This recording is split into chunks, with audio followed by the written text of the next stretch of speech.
नाजरीन, इस वक्त हमारे लिए ये जानना बहुत ज़्यादा ज़रूरी है कि गाड़ी में हीटर को मौत का जरिया बताया जा रहा है। यहाँ पर हम जिनसे भी बात करते हैं वो कहते हैं जी गाड़ी में हीटर चल रहा था जिस वजह से उनकी मौत वाक़ई हुई है। टेम्परेचर को मेंटेन करने की जो ताकत होती है वो कम हो जाती है और आपका जिस्म जो है वो ठंडा होना शुरू हो जाता है। तो आलूदगी हो रही है, आपको कहीं बेहोशी हो रही है तो फौरी तौर पर आप अपनी गाड़ी से बाहर निकलें।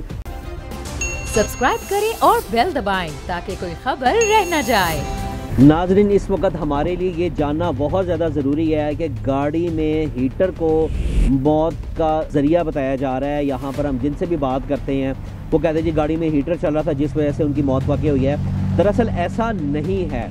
गाड़ी में जैसा कि हम जानते हैं कि अगर घर में भी हम अगर अपना हीटर चलाते हैं तो हमें ये जो हिदायत दी जाती हैं वो यही होती हैं कि हम अपने कमरे में जो है वो वेंटिलेशन का भी इंतज़ाम करें, क्योंकि जहाँ पर आग जलती है, ऑक्सीजन को जलाती है, तो वहाँ पर एक गैस पैदा होती है कार्बन मोनोऑक्साइड। कार्बन मोनोऑक्साइड जो है वो एक ऐसी खामोश एक गैस है जो कि इंसान के फेफड़ों में लाल खून को, जो रेड सेल्स होते हैं, उनको मुतासिर करती है और आपको सांस लेने में दुश्वारी पैदा होती है। लेकिन वो इतनी खामोश जहरीली गैस है कि आपके फेफड़ों पे असरअंदाज होने के बाद वो आपके दिमाग को बिल्कुल सुन्न कर देती है। जब आपका दिमाग सुन्न हो जाता है तो वो सुन्न होने के बाद आहिस्ता आहिस्ता आप गनूदगी में चले जाते हैं, गनूदगी के बाद आप बेहोशी में चले जाते हैं और उस बेहोशी के बाद आपकी मौत वाक़ई हो जाती है। ये एक जहरीली गैस है। ये गाड़ी में किस तरह से अंदर गई, ये हीटर के ज़रिए गई या किस तरह से गई, ये जानना बड़ा ज़रूरी है। और ये चीज़ मैं आपको बताना चाहता हूँ कि नाज़रीन, ऐसा कुछ नहीं है कि गाड़ी के हीटर के अंदर वो गैस है। दरअसल हुआ उस दिन रात को बिल्कुल इस तरह था कि जो गाड़ियाँ बर्फ़बारी चूँकि बहुत ज़्यादा शदीद थी, बड़ी शिद्दत के साथ बर्फ़बारी, एकदम जब आपके सामने बर्फ़ सड़क पे जमना शुरू हो जाती है तो ज़ाहिरी बात है कि गाड़ियाँ आगे की तरफ नहीं चल पाती। 4x4 गाड़ियाँ तो बड़ी आसानी के साथ चली जाती हैं, लेकिन छोटी गाड़ी जो है वो किस तरह से उन बर्फ़ के ऊपर से गुजरे। अब मजबूरन जो है वो आपने बर्फ़बारी, आपने गाड़ी को बंद किया, आपने गाड़ी वहाँ पे खड़ी कर दी और आपने गाड़ी को स्टार्ट करके बच्चों को, अपनी फैमिली को बचाने के लिए या ख़ुद की हिफाजत के लिए आपने वहाँ पर गाड़ी का हीटर चला दिया। गाड़ी का हीटर का जो फंक्शन है वो गाड़ी के अंदर जो हीटर हीट जनरेट करता है वो आपकी गाड़ी में जो आपका रेडिएटर का गर्म पानी होता है, जो आपका कूलेंट होता है, वो उसके ज़रिए वहाँ से एक वॉल्व खुलता है और उसकी जो हीट होती है वो आपकी गाड़ी के अंदर आ जाती है। अब मामला उस दिन कुछ इस तरह से बना कि जब गाड़ी के आगे और पीछे गाड़ी के बर्फ़ जमना शुरू हो गई, जिस तरह से आप देख सकते हैं कि ये मेरे पीछे भी एक गाड़ी खड़ी हुई है, ये गाड़ी पूरी तरह बर्फ़ में ढकी जा चुकी हुई है। गाड़ी का जब इंजन स्टार्ट होता है तो स्टार्ट इंजन के अंदर जो कंबस्चन बनता है उसके ज़रिए जो गैस सलेंसर के ज़रिए बाहर निकलती है वो वही कार्बन मोनोऑक्साइड है जो कि एक जहरीली गैस है। घर में भी जब आप कमरे में गैस का हीटर चलाते हैं तो उसके लिए भी आपको वेंटिलेशन जो है वो गैस के अखराज के लिए रखनी चाहिए। जब आप जनरेटर चलाते हैं तो उससे भी कार्बन मोनोऑक्साइड पैदा होती है। इसी तरह मोटरसाइकिल से जितना भी, जहाँ पर भी आपका इंजन, ज़ाहिर बात है इंजन के अंदर जो है वो एक कंबस्चन होता है, अंदर आग जलती है, उस आग से पेट्रोल जलने के साथ जो आपकी गैस पैदा होती है वो गैस ने सलेंसर के ज़रिए बाहर निकलना है। गाड़ी के आगे और पीछे जो है वो बर्फ़ जम चुकी है।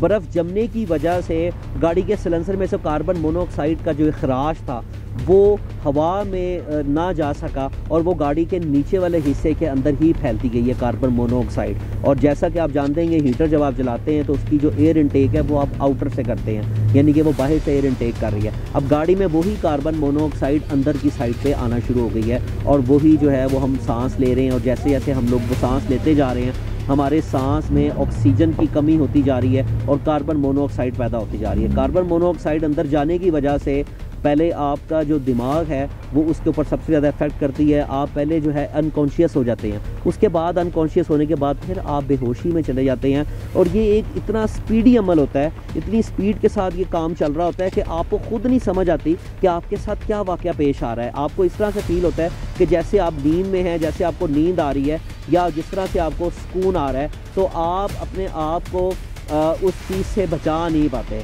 तो इसकी सबसे बड़ी जो एहतियात है, अगर आपके साथ इस तरह का वाक़या पेश आए, अगर आप किसी भी ऐसी जगह पर हों और आपको लगे कि आपकी गाड़ी जो है कहीं पे स्ट्रक हो गई है, तो आपने कभी भी गाड़ी के अंदर गाड़ी को कभी भी स्टार्ट नहीं रखना। गाड़ी को हमेशा आपने बंद कर दें।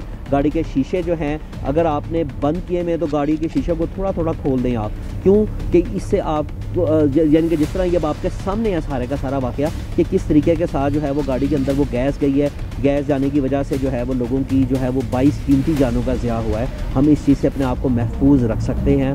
इसके बारे में हमारा जानना, हमारा इल्म रखना बहुत ज़्यादा ज़रूरी है। जब भी आप ठंडी गाड़ी के अंदर जब आप उसका हीटर ऑन करते हैं तो गाड़ी के हीटर के चलने के बाद जो उसका आरपीएम है वो बढ़ जाता है। गाड़ी का आरपीएम बढ़ने की वजह से खड़ी गाड़ी के अंदर जो पेट्रोल और जो उसका जो कंबस्चन है वो ज़्यादा बढ़ जाता है, जिसकी वजह से जो रेडिएटर का पानी सर्कुलेट कर रहा है आपकी गाड़ी के अंदर गर्म हवा देने के लिए, वो गर्म हवा तो नहीं दे रहा लेकिन वो भी कार्बन मोनोऑक्साइड गैस को अंदर पहुंचा रहा है गाड़ी के अंदर। ये चीज़ नाज़रीन हमेशा आपने एहतियात करनी है। एक तो जब भी आप गाड़ी स्टार्ट करें फौरी तौर पे आपने कभी भी हीटर ऑन नहीं करना।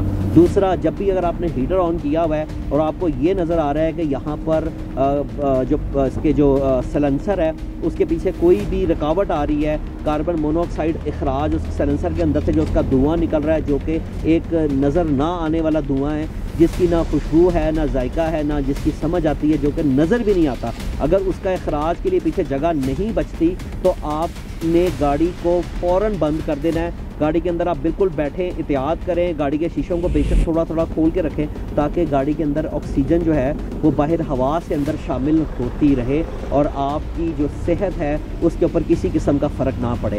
हाँ, एक चीज़ और है, अगर आपको कभी ऐसा महसूस हो कि आपको कहीं गनूदगी हो रही है, आपको कहीं बेहोशी हो रही है, तो फौरी तौर पर आप अपनी गाड़ी से बाहर निकलें और अपने आप को जो है वो यहाँ पर तेज़ तेज़ सांसें लें, ज़ोर ज़ोर से आप सांस लें ताकि आपके अंदर जो ऑक्सीजन है वो बहाल हो। जब भी कभी आपको सर्दी में आने के वक्त, सर्दी में क्योंकि आप बेशुमार बीमारियां यहाँ पर हो जाती हैं, हाइपोथर्मिया हो जाता है, फ्रॉस्ट बाइट हो जाती है, उसकी भी तकरीबन इससे मिलती जुलती अलामात होती हैं, लेकिन उसमें जो आपकी बॉडी जो गर्मी प्रोड्यूस कर रही है, जो आपके अंदर एक हीट प्रोड्यूस कर रही है, जो आपका एक नॉर्मल टेम्परेचर है, वो उस टेम्परेचर को हाइपोथर्मिया में उस टेम्परेचर को मेंटेन करने की जो ताकत होती है वो कम हो जाती है और आपका जिस्म जो है वो ठंडा होना शुरू हो जाता है।